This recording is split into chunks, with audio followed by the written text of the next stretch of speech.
the UN Security Council has lifted the last restrictions on weapons deliveries to Somalia's government and security forces more than 30 years after an arms embargo was first imposed on the country. Now, there were two resolutions adopted by the 15-member body. One to lift the full arms embargo on Somalia, and the other to restore sanctions against the Al-Shabaab terror group. While highlighting the absence of an arms embargo, this resolution has also called for the construction, refurbishment, and use of safe ammunition depots across the country. Somalia's UN ambassador says lifting the restrictions will equip the country's armed forces to confront security threats.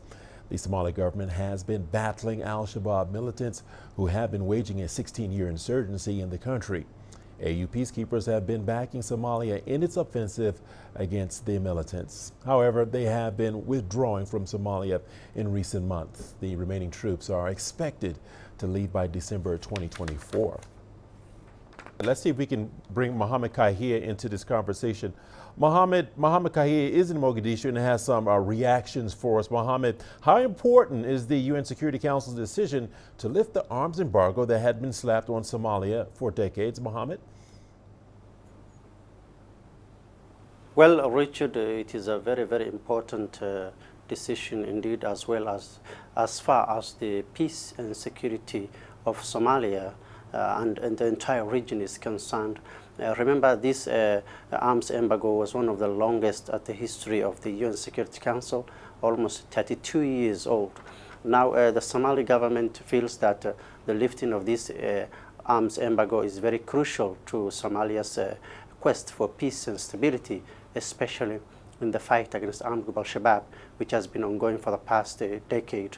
Somali government felt that the arms embargo was, has tied its arms to end this long insurgency by, not allowing the Somali's army to acquire the latest weapons, such as the air support, including fighter jets, and also the latest tanks. Now that the arms embargo has been lifted, Somalia government says that it will, try its best to acquire these latest weapons, which has been halting its operations against armed group Al-Shabaab in the country for the past decade, and try to secure the country and make sure that Somalia is peaceful and secure, and will not, of course, the fighters in this country will not threaten the security and stability of the region. So it is very, very important and very, very significant for Somalia's stability and quest for peace for decades.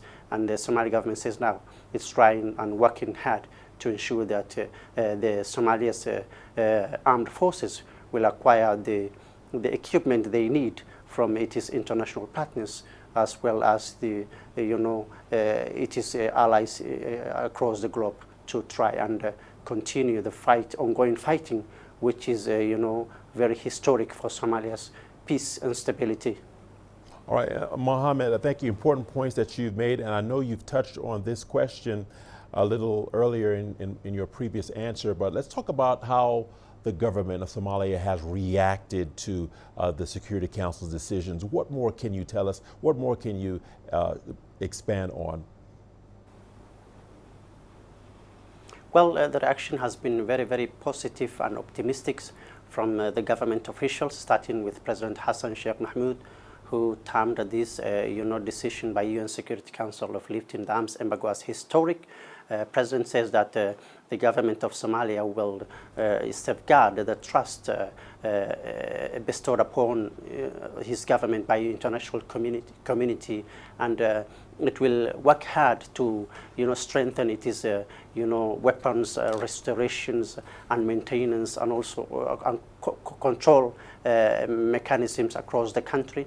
He says that his country will make sure that there will be no challenge, when it comes to, arms control. And also we had the advisor of the national security, who says that this decision of the UN Security Council will help Somalia's government after the exit of the African Transition Mission in Somalia, ATMIS peacekeepers, who have been in this country for the past 15 years. And after the they fully withdraw from the country and transfer the security responsibilities to Somali security forces. Somali security forces can now, acquire the latest weapons and try to ensure the peace and stability of the country. And Somalia now can live alongside its neighbors with peace and stability.